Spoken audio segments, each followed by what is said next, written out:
coming and attending the Integrating Risk Reduction Principles and Mentoring Programs. Hello. We're going to be as open to your questions and concerns. We're going to first sort of go through the content and make sure just we're all on the same page regarding what risk reduction is and how you can effectively incorporate it into your mentoring programs.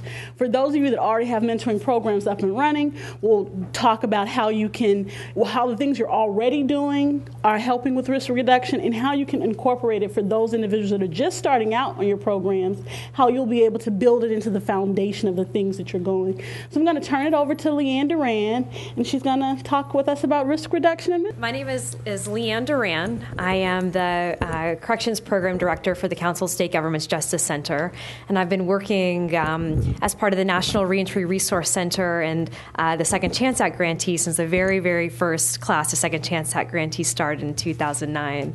So being able to look back over the last 3 years, this is the third annual conference for the Second Chance Act, it's incredible to hear the types of conversations that are happening this year in the hallways and the breakout sessions.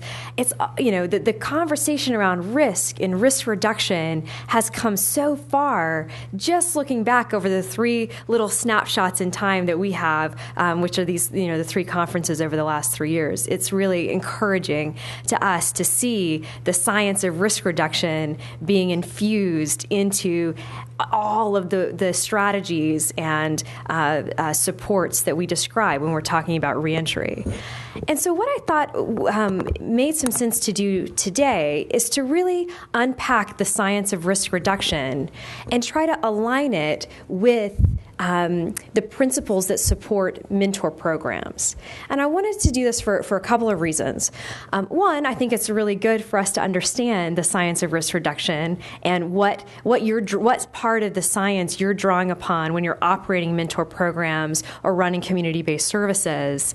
But two, I think the trend in corrections and criminal justice is clear.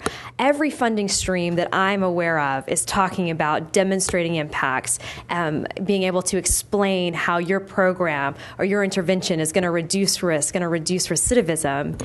And what I hope you leave with today is the language of risk reduction and recidivism reduction as it applies to your mentor programs and the prosocial support services that you provide.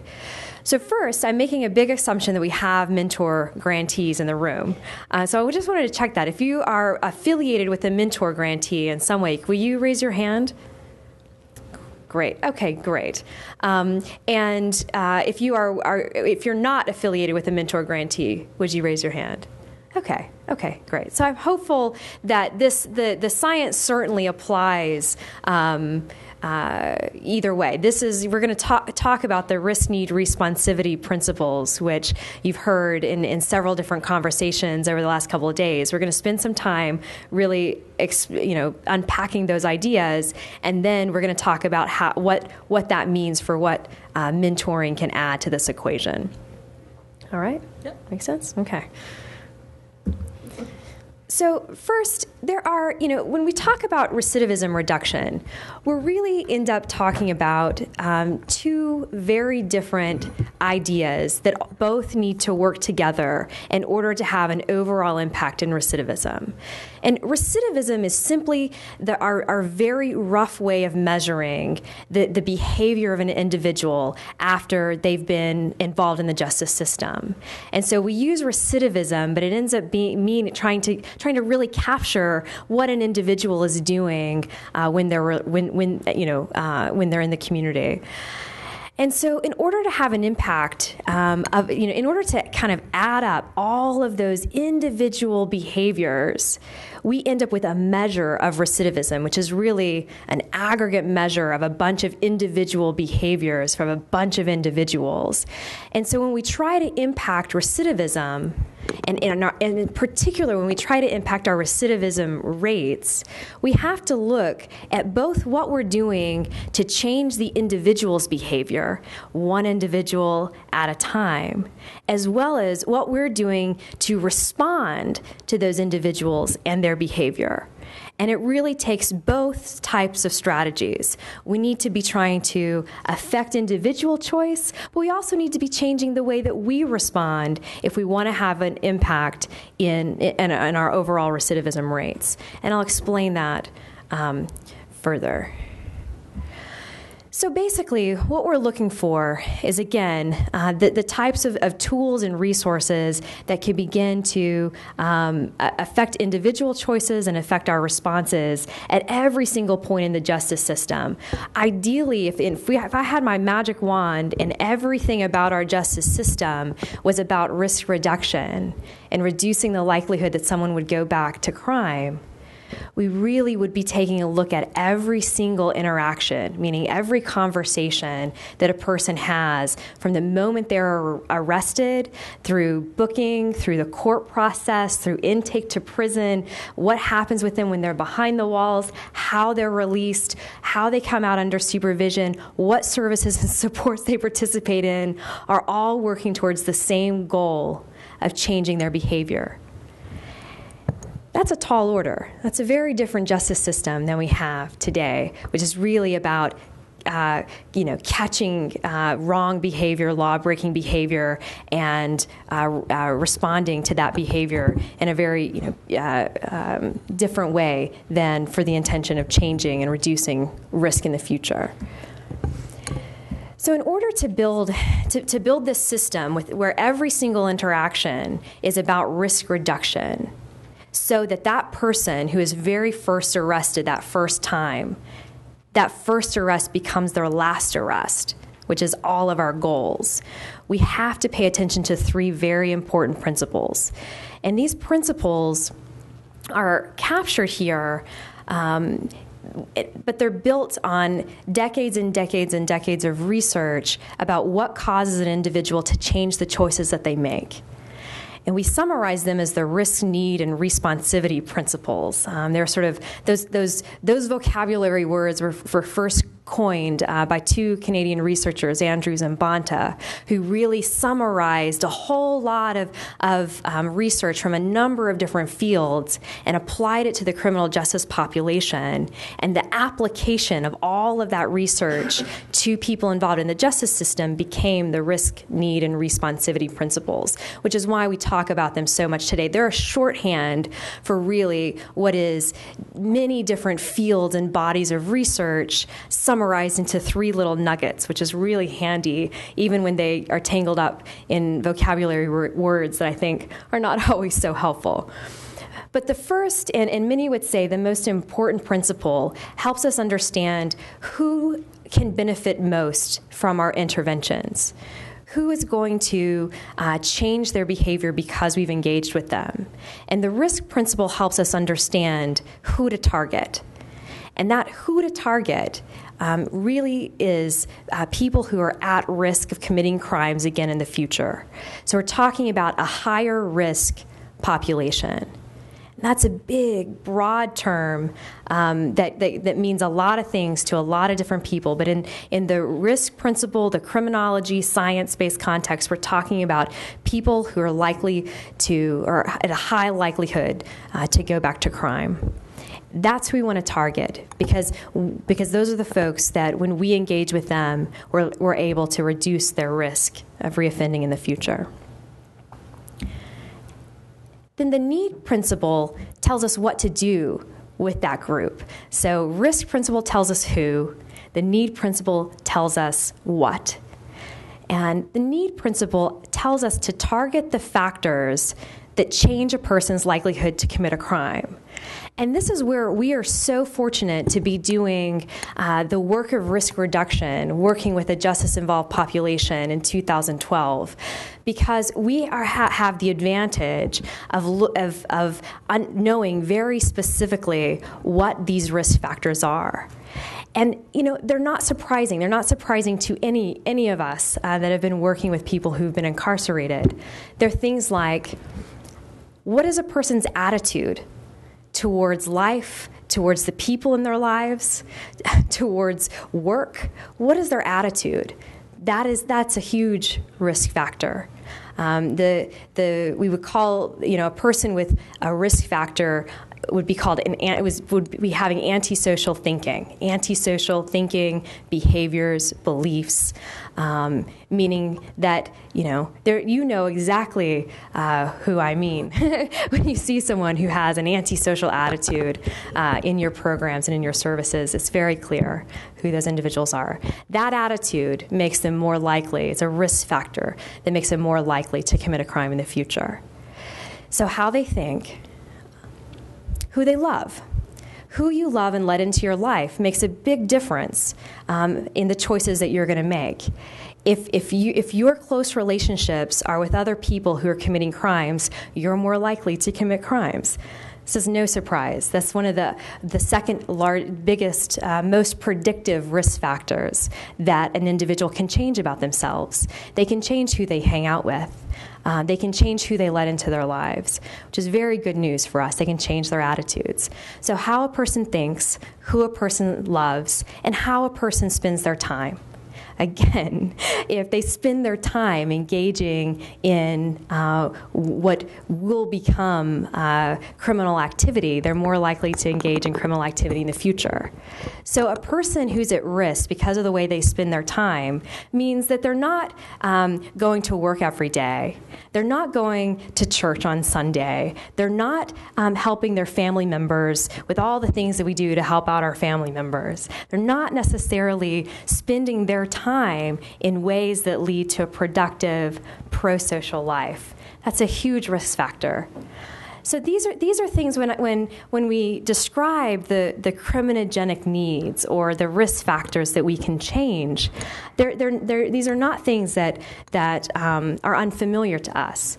But these are also factors that are not addressed simply by putting someone in a program or putting someone in a referral to a service. Right? It's so much more complicated than that, and so much more deeply rooted in order to really get at these risk factors. So those are the ones I really am going to focus on today when we talk about how powerful mentoring can be in changing a person's likelihood to commit a crime. But we also have this third principle called the Responsivity Principle. And the Responsivity Principle is one that it's taken me so long to try to figure out what it really means and how to explain it to other people. So test me on this if I give you this definition. The Responsivity Principle tells us to reduce barriers to learning. Reduce barriers to learning. So everything that we are trying to communicate to a person who's been involved in the justice system has to do with learning new skills, whether those skills are sobriety, are work skills, are conflict resolution skills, or anger management skills. These are all skills that have to be learned. And so the Responsivity Principle really gets at reducing those barriers to learning. One of the most common responsivity factors that we have to address through our reentry services is a person's motivation. If we really want to make sure that our work changes the likelihood that a person will commit a crime in the future, then we have to be willing to work with the people that don't want to work with us. Because it's that group that needs us the most. And it's that group that we will have the biggest impact. So these really are the sort of all of the summary of all of the science that we have available to us right now are summarized in these three principles. Nuance aside, but in a 7-minute overview, there's Criminology 101. So first, I just want to see if we have any questions about just the R&R and the definitions that I've laid out today. Any? One of the first questions I wanted to talk about are sort of risk assessments. We get to the high risk based on what their risk assessment scores were. So how do we incorporate those risk assessment and what the scores were into a mentoring setting? What do we do? We're not providing some other services, but how do we make that effective for mentoring? That's a great question. So when we look at figuring out who is this high risk individual that we want to target, which we've hear that so many times, that is something that we can predict. We have tools that can predict whether a person is likely to commit a crime in the future or not, and those tools often go by sort of brand names like the LSIR or the Compass or the ORAS, or there's a number of others. Your state or your county may have their own kind of tool that they use.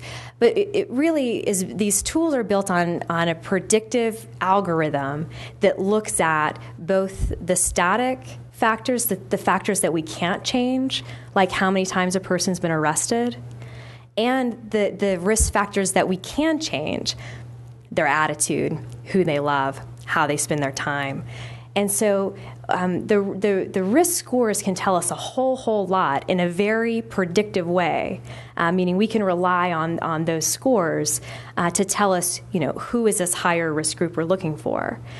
Those tools, many of those tools are complicated. They require training. They require, you have to have an orientation in order to both administer them and read them. We haven't gotten to the place where we've made this easy on us to understand risk.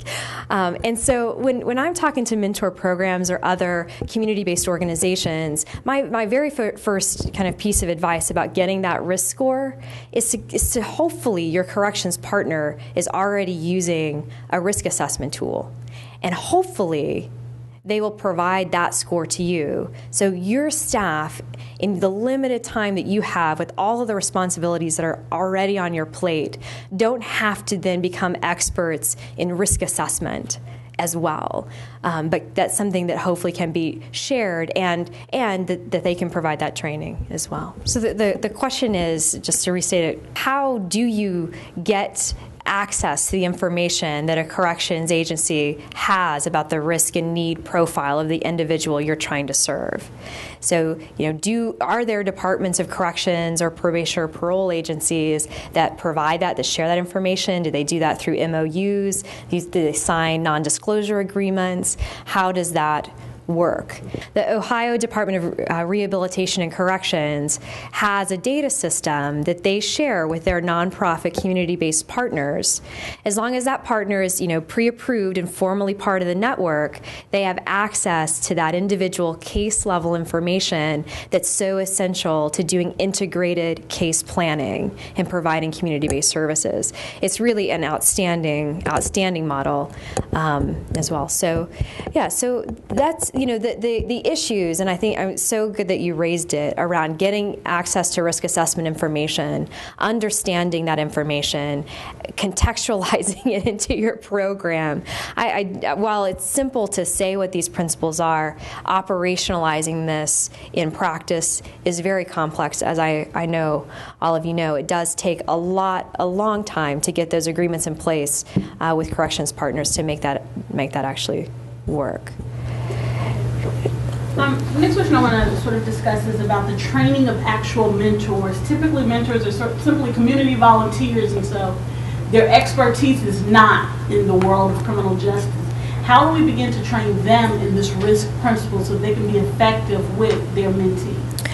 Well, first, before I answer that question, because I think now that we've gone through R&R, I wanted to talk about, I mentioned sort of kind of three risk factors, dynamic criminogenic needs or dynamic risk factors that are so important to whether a person will commit a crime in the future or not. And I said those risk factors were, a person's attitude, who they love in their life, and how do they spend their time. And what's amazing to me is that the term that we use to describe mentor programs in the criminology world would be prosocial support. What you're offering is positive social support that really gets at the big three risk factors. You can, through the way that you offer mentor services or add mentor components to your programs, can get at this, can address a person's attitude. by how your mentors are trained, how your mentors are trained. You can get at the choices they make about who they let in their lives. You can get at how they spend their time simply by occupying their time with a good positive influence.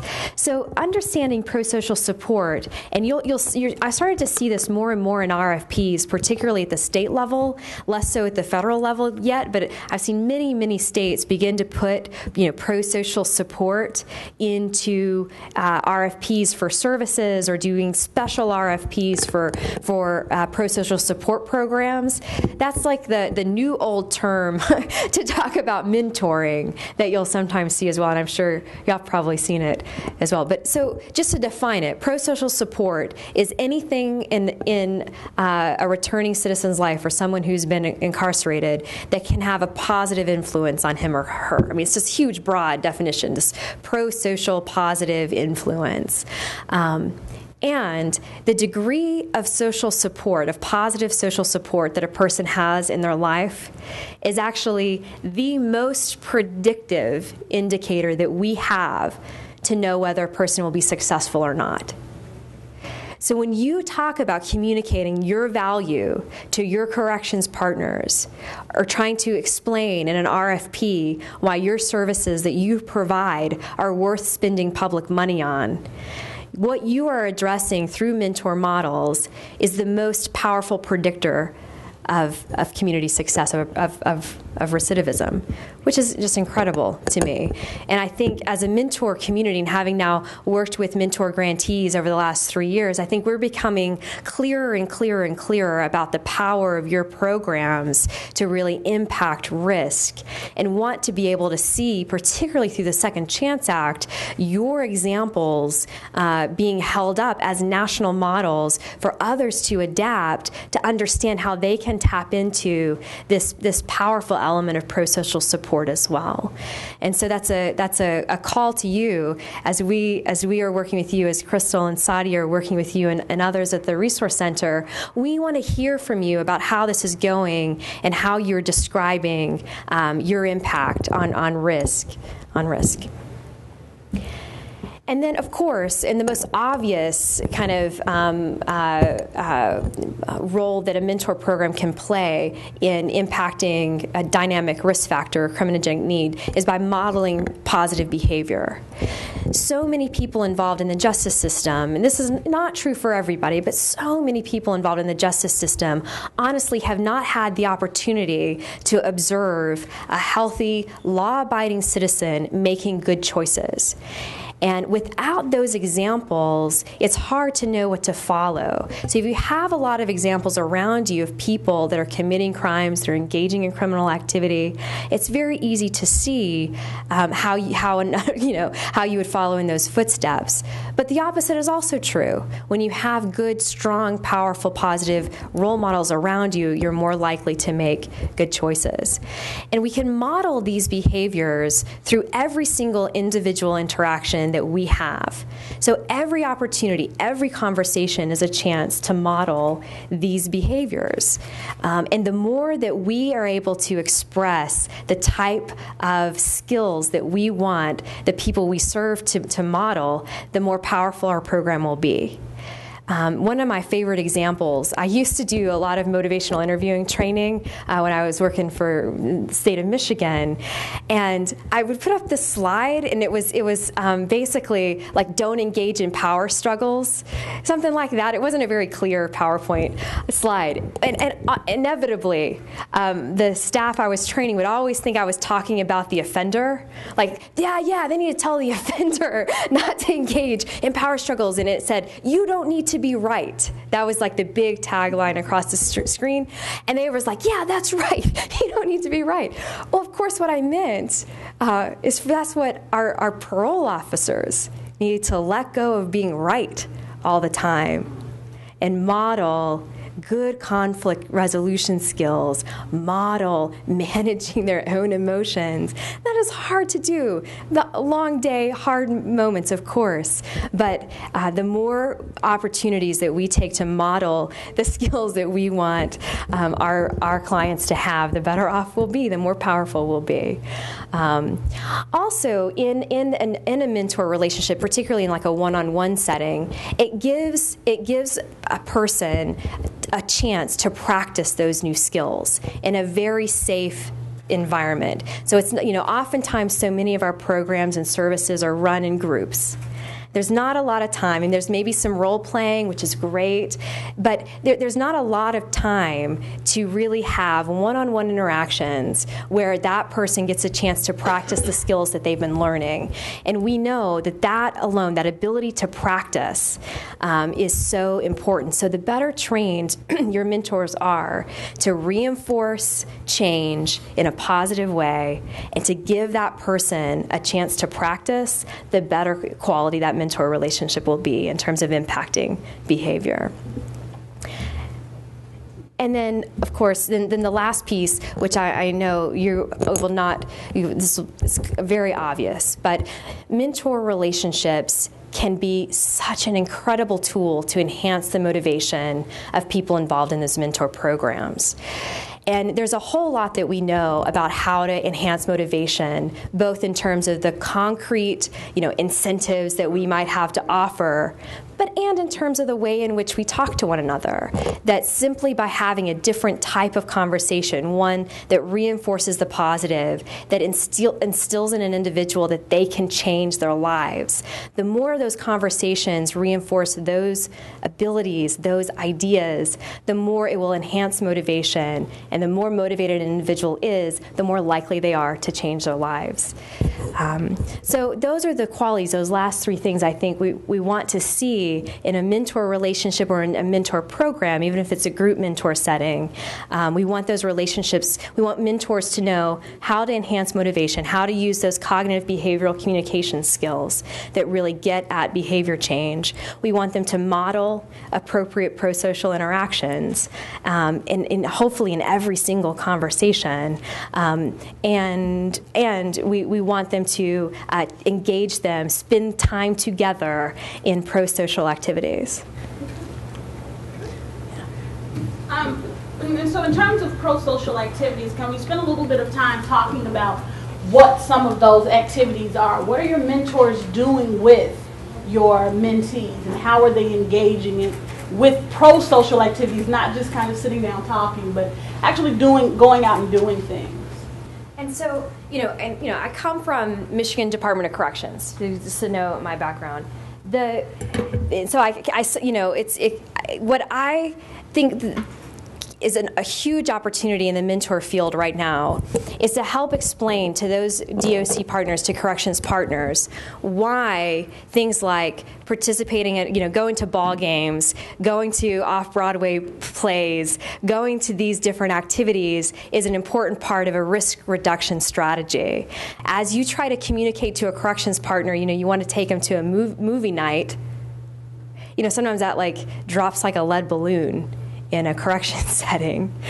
And what we want to be able to do is help explain that you're occupying their time, which that alone is valuable, with people that know how and are trained in reinforcing behavior change, that are really getting at the three biggest risk factors that contribute to criminal behavior. I mean, that all for the price of a movie ticket. I mean, or for a free showing, in the church, rec room. It's incredible to me. And so that ability to message that and communicate that, I think, is a great opportunity.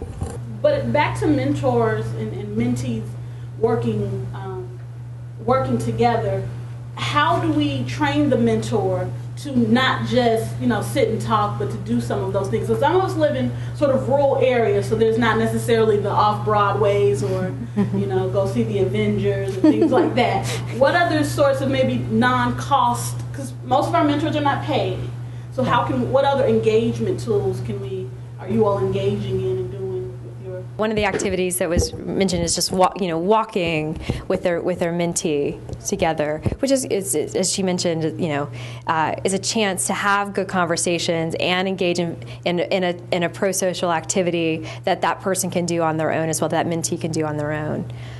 One of the things I wanted to say about training real quick, especially with volunteer mentor programs, I can imagine, and through conversations with mentor grantees and the mentor programs we ran in the state of Michigan, how hard it is to ask a volunteer, right off the bat to come in and sit through, days and days of training, and that's just such a uninspiring first contact or initial kind of contact.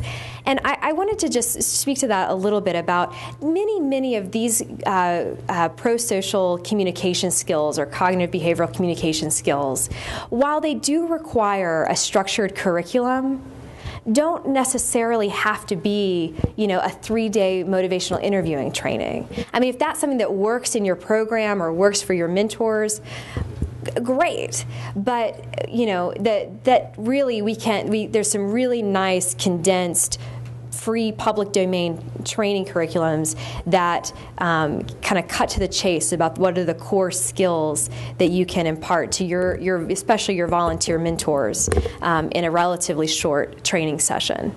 I want to talk a little bit about sort of mentoring versus case management, and how do we make sure our mentors are not doing sort of, just taking them to this meeting, taking a person to that meeting. So talk a little bit about case management versus, or in comparison to mentoring. Well, I think, case management and case planning increasingly is a science. I mean, it is to know what is the right combination of interventions and services that an individual needs to address all of the risk factors in their lives is like a incredible Rubik's Cube. To get that right can be really complex. And what I think we're seeing in the field of case management is increasing recognition of the sophisticated skills and training that's required to do that really, really well, to do case management and case planning really well. I think to ask mentors, particularly volunteer mentors, to take on the responsibility of trying to know what a whole profession is all about really is in a lot of ways can be an unfair kind of ask. And I think, the lines between case management and mentoring are certainly blurry, but I think we see, or at least I do, and I'll be interested, how this is working for you. A mentor can be kind of a coach through the case management and referral process, but not responsible for it. And that is really the difference. They may be side by side, they may be involved in the planning, but at the end of the day, somebody else owns the responsibility for making the right referral, for following up with that provider to make sure that connection was made. And that, to me, just simply can't be just put on our mentors. I think a good mentor, whether they have a criminal background or not, you recognize them when you see them. And I think we do want to make sure that our mentors, at a minimum, have the skills and have gone through the training just to verify that the quality of interaction will be there, since that quality of interaction will be what gets you the change in behavior. But certainly, I think you will have many mentors in your program that are experts at these skills without you ever doing a thing. But it's hard to know that until you get to know the mentor relationship that they're having, or getting to observe their interactions with your program participants. And so I just want to make sure that quality is there and that training is provided up front before a mentor relationship goes wrong. One of the most innovative mentor models that I've ever run across is in Kennebec County, Maine. And what they're doing, they were just getting this started over the last year, so it's a new model for them, but it was something that really struck me. We all know that the people that are most meaningful to us are people that we already have relationships with.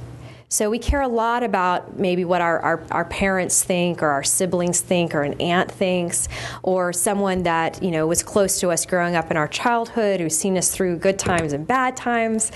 That a person who already has a connection to us can be a powerful influence in our lives. Well, building on that idea, we're seeing some innovative approaches to mentoring where they're taking a person's kind of natural support or a person who's already in their life and training them up as a mentor. So instead of having to do the recruitment, the constant kind of recruitment, and this doesn't work for everybody because not everyone has a person that this will work for. But when there's an opportunity to train up a person who's already embedded in that person's life, that's already going to be an influence. They can be a pro-social influence or a really powerful force of good in their lives, or a missed opportunity, or at worst, an antisocial influence. The more we can tap into that existing network, I think, and think of them as mentors, I think we're going to see some really cool things come of that. And we have learned a lot, especially from juvenile mentor models, that for a long time have really been looking for that, the permanency language that's used in juvenile justice is really where this natural support and role model identification has come from. And you're right, exactly. There's a lot of research with youth about how important and powerful that can be. We haven't seen that, interestingly, sort of translate into the adult mentor kind of conversations. It's not as predominant. And so I do think that we'll begin to see sort of a merging of those two ideas. And I hope we do, because I think that is something that really could be helpful. The changes in the federal regulations, as you have experienced this week and experienced in your own programs, have I think, really forced this question. How do we do some of these things, especially as the federal money, which already was often a source to fill those gaps that we don't see state corrections funding or local county funding going towards.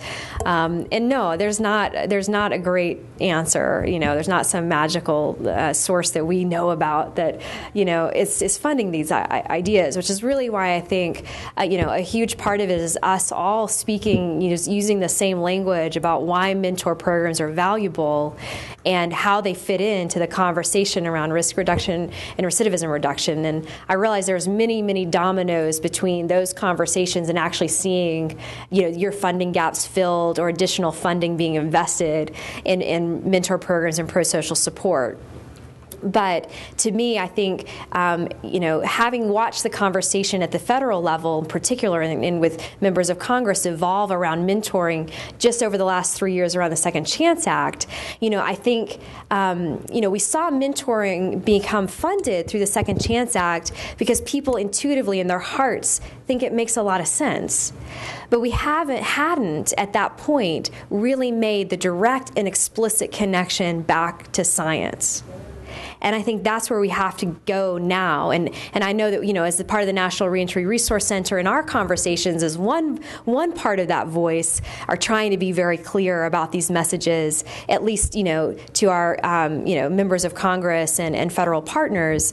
But, seeing those examples from you and seeing more and more of the future generations of mentor applications using the language of risk reduction to explain the value of the programs, I think benefits all of us, even though that doesn't help you with the replacement funds for Muffingate. But I think you did bring up a good point in regard to having a diverse sort of funding stream. And so while you may not be able to use this particular funds for your movie tickets or things like that, being able to identify other sources, other private entities, talking to Subway, hey, we want to be able to provide this sort of service. And because I've seen a lot of sort of nonprofit and mentoring programs especially use that as a way to backstop some of the cuts they've had to make in other areas.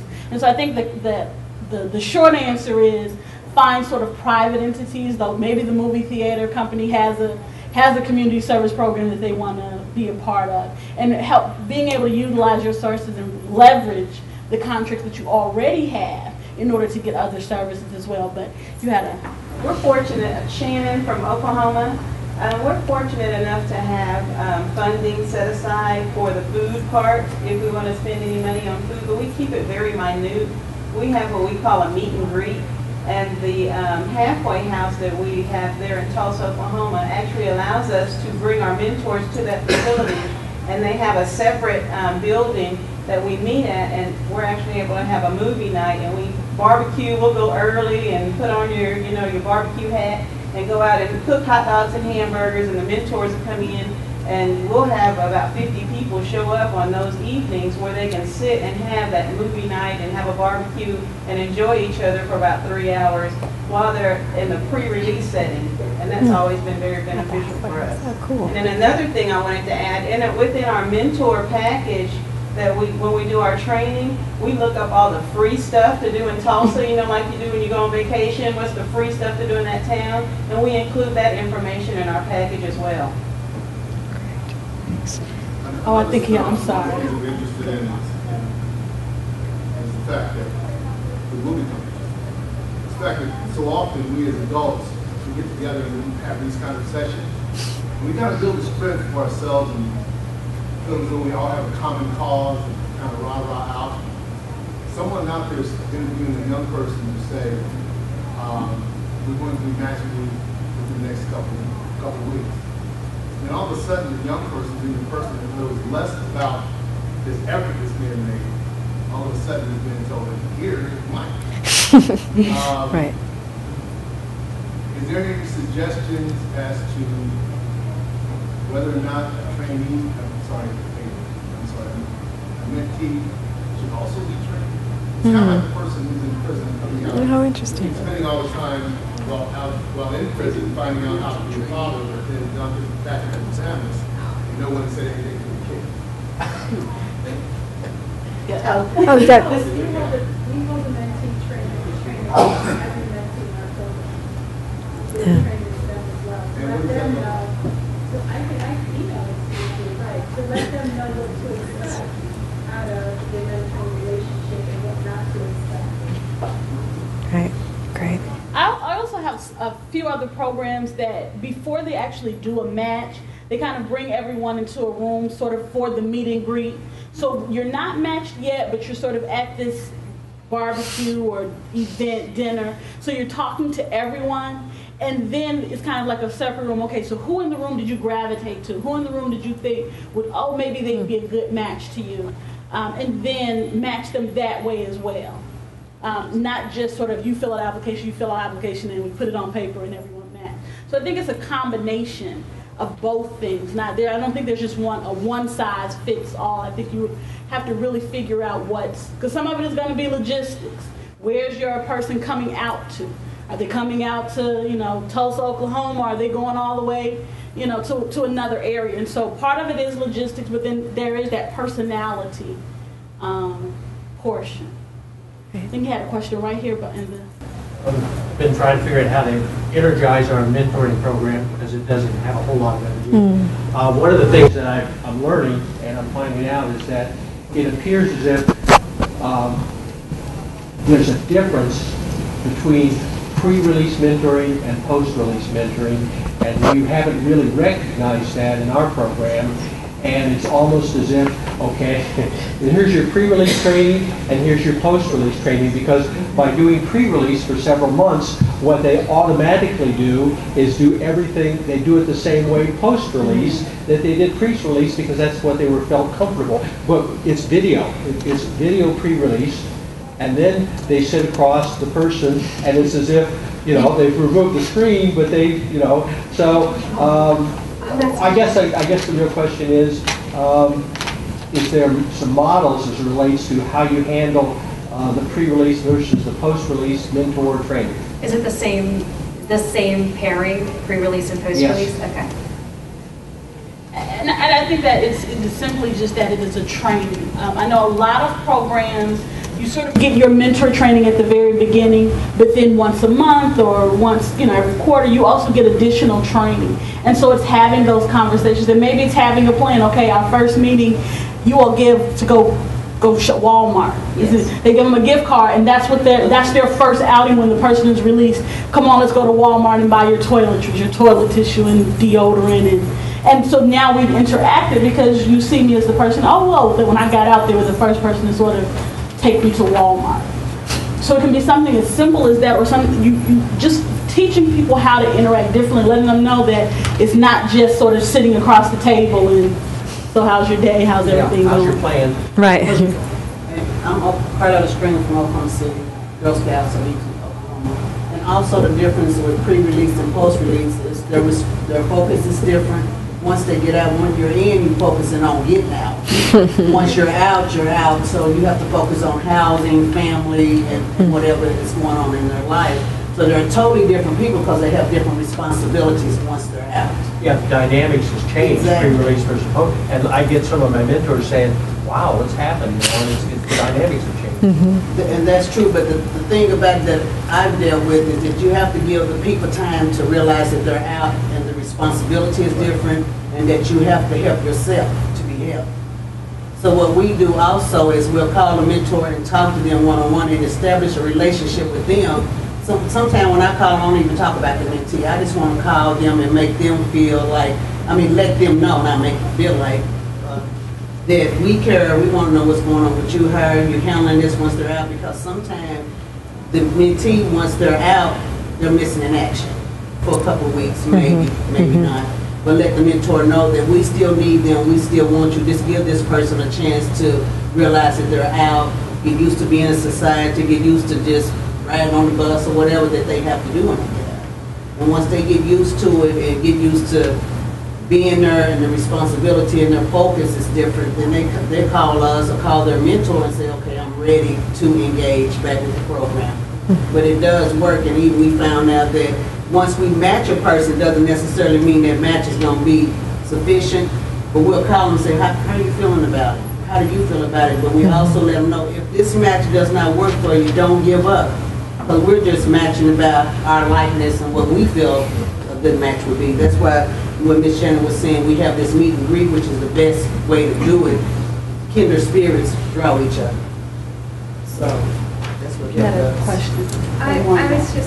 I was just going to say that the mentoring program, one of the mentoring programs in our system that we support,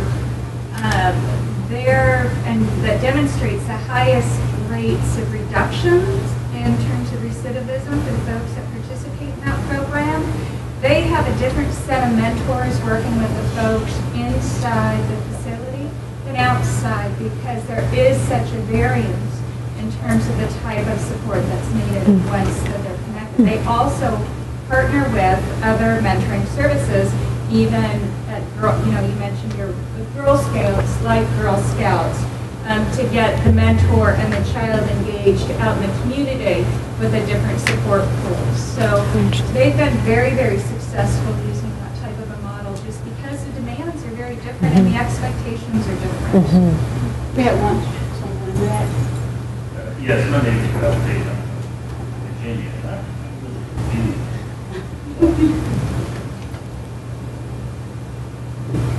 I'm dealing with adults. And going on with walks, picnics, and things of that nature with someone who has recently been released from incarceration. With a mentor, just doesn't seem to set right with me. Something is not gelling there. And I can understand where you're saying the relationship needs to have been developed.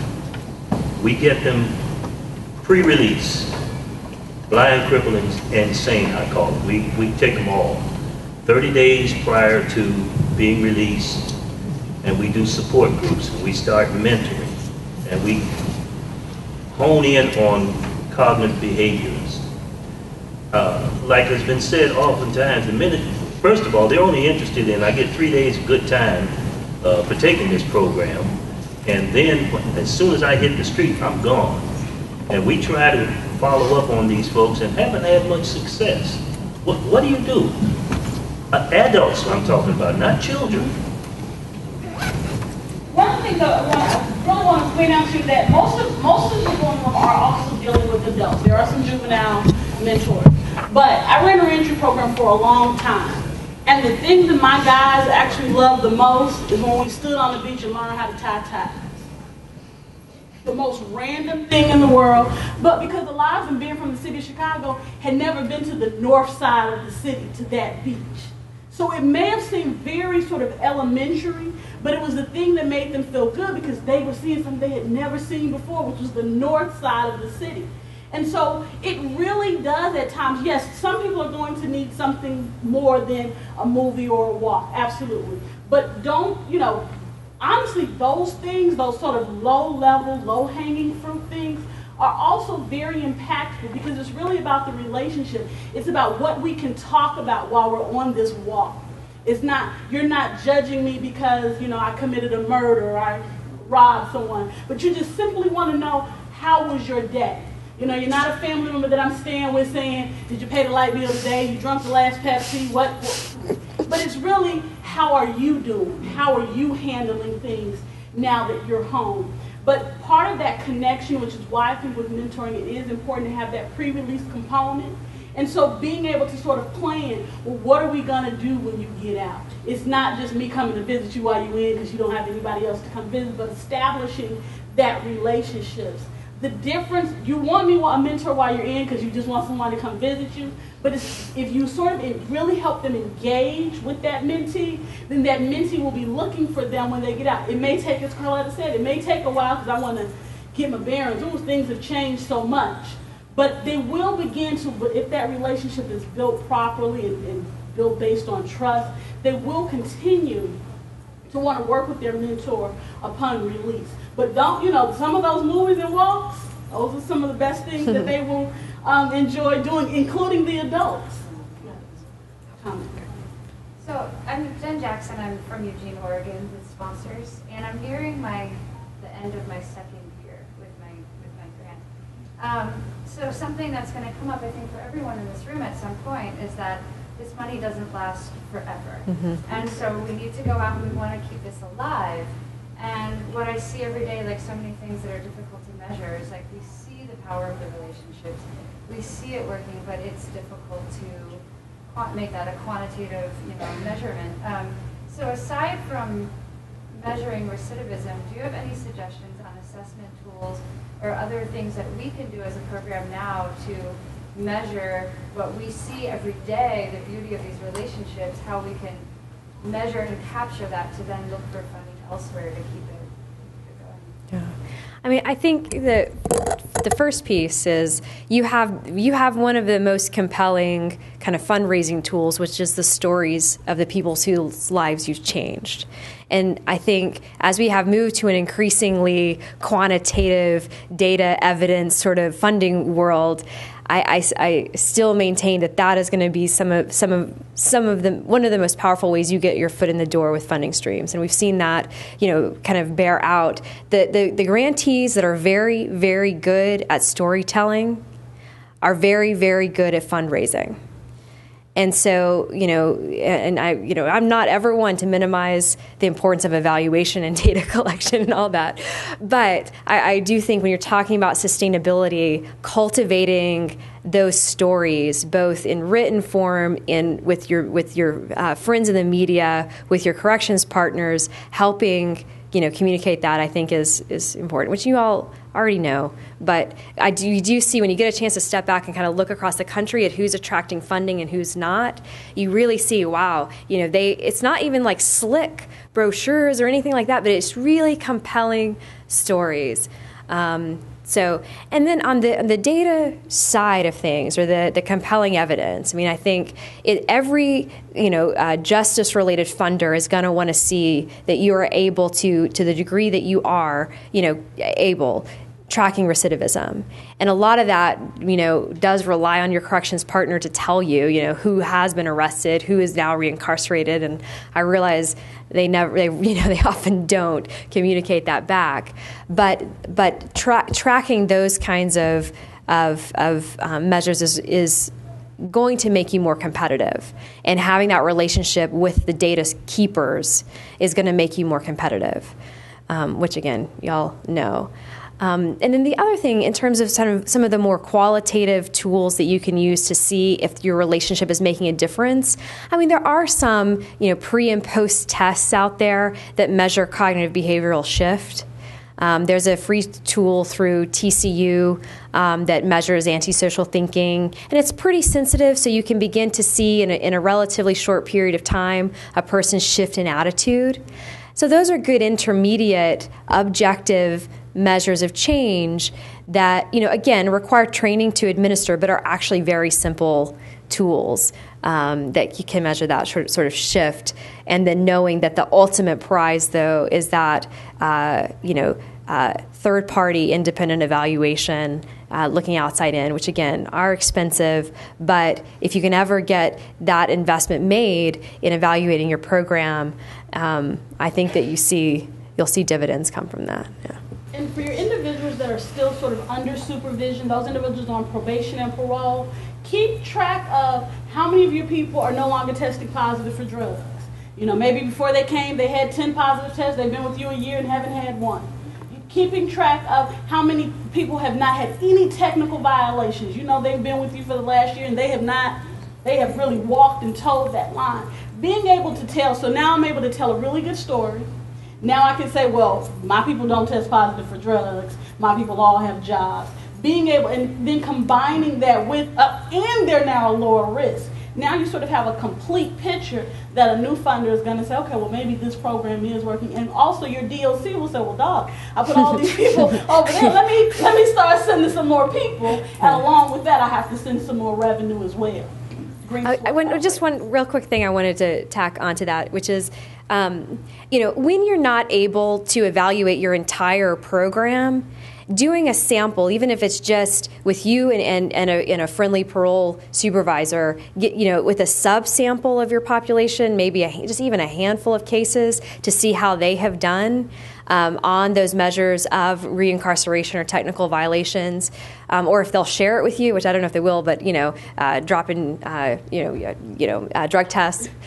That can be very compelling as well. So again, you're not going to meet the platinum standard of evaluation and peer-reviewed journal, but you're creating, you're demonstrating how you value data, how you're problem-solving access to that data, and are hopefully able through that sample to tell a great story about the impact of your program. I think people have gone through a variety of strategies. People have gone everything, from the steps of the faith-based institutions. They have gone to places like Goodwill, who had way too many mentors. And I think you really have to know your community, because I think what works in one community may not work in another community. And so we can sort of talk about what's going on in your area and figuring out where are all the women. Yeah. Why are they not? And is it a service issue? Are the women getting out and they just have a whole bunch of other, they got the kids back, they got everything back, and so maybe it's a different approach. Right. But so once there are a couple of people. And I wanted to say one more thing about women. There, and I'm sure, and there's lots of you I know that work exclusively with women that could talk about this a whole lot more than I can. But there's some really interesting models that have been evaluated. So they're one of our few kind of areas where we have evaluation data on mentor models. Using kind of the kind of each one teach one sort of, it's the kind of the brand name approach for working with women and keeping them engaged, where they're forming more of a cohort of women that are incarcerated or a cohort of women that are on parole supervision, and tapping into the responsibilities they already have to meet, like having the same report day, for example. So they all, get parole to agree to have them report in the parole office on a Friday and tack on a mentor session, which is really the women, working together, talking to each other, which is very different than trying to recruit an individual volunteer to match with an individual woman. And it's also not trying to tack on one more time commitment to juggle. And so it's a way to sort of build into what they already are having to do and tap into people that they already want to connect to. And it's been tested in New Jersey, both inside and outside, and Rutgers did the evaluation on it. So it's, so I do know that we do have some strategies, but I think they do look very different than this kind of volunteer mentor piece. But it's so funny because nationally, white church-going women are like mentors. They're the most, they volunteer to be mentors more often than any other demographic in the formalized mentor programs. And so it's so funny because I think there's many other places that have tried to recruit men to volunteer and have been, struggle with finding those mentors. So I'd love to know your secret on that other side of the equation. Exactly. Exactly. You had a question in the blue shirt. Yeah. I'm still into the criminal justice field. I'm trying to see. I don't know of any that are looking explicitly at in the mentor context at differences between men and women. We have very, very little mentor evaluations that have been conducted. So I think to even get to that sort of next level, I think we're a little ways away.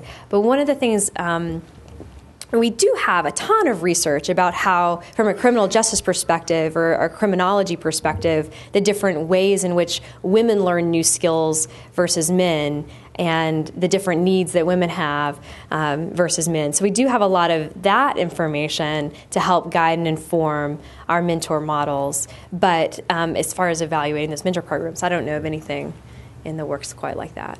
Well, I just wanted to kind of summarize a few of the things that we've talked about today and that have come up in the conversation. And I wanted to start by just thanking you for all of the questions and good ideas and exchange that you've been having. And I really hope that this continues as you have time to spend with each other. Because as I'm looking around and I recognize a few folks that have heard your names, of course, from Saudia and Crystal, I do know what an incredibly wise group of folks that we have as our mentor programs, and recognize some of you just as you were sort of explaining kind of what you've been doing. And I know very, very clearly how much of this you already know, and how many problems you have already solved in your own communities and through your own programs that your neighbor grantee in another state, or even within your same state in another community, may be wrestling with. And so I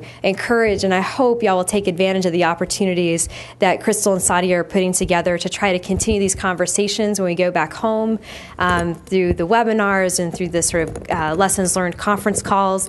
It's really because we hear these amazing stories that you tell us that we want you to be able to share with one another. And so appreciate that, both that sharing of that wisdom and your ongoing questions, because that really does help us get better at understanding what we can do to be helpful to you and to your programs. But just to wrap up a few of the program elements, or the kind of intersection of risk reduction and mentor programs real quick. If I could look into the future and think about what reentry and mentor programs will look like over the next 3 to 5 years, maybe even the next 5 to 7 years, I really do see a few trends coming, both from the conversations that are happening kind of in the justice, corrections, reentry field at large, and because of what we're learning through your experiences. And those are things, as we mentioned many of them today, the ability to connect to a person who's already in your program participant's life and helping improve their skills as mentors. I think is something we're going to see emerging as a trend, and I think that is probably a little further out in the future, because that's some new stuff for the adult mentor programs to really be experimenting with. I think we're going to begin to see mentor programs become a huge way that parole and probation officers connect incentives and behavior change rewards. They're going to use your program, they're going to use your mentor relationships, and hopefully fund your programs and those mentor relationships, because you have something that they don't have. You have relationships that people under supervision want when they finally get to the place to want them. Parole and probation can't provide, that substance abuse counseling can't provide, that their job placement services can't provide.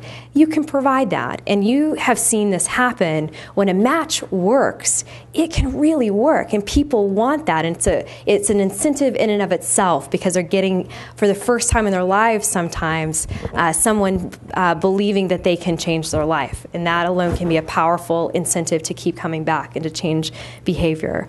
as well as what you have in your programs through the Prosocial Activities, through the, as we mentioned, a few of the sort of concrete like gift certificates and things that you have to offer. I really do think we're going to see a merging of the incentives conversation that probation and parole officers are having all over the country, linking to these prosocial activities and opportunities. And the closer those things can be aligned, I think the more sustainable mentor programs will become. And then one more thing, and I know it was mentioned over and over today as one of the biggest gaps or biggest struggles, which is bridging that pre-release and post-release divide, and what happens to those mentor relationships when a person immediately is released.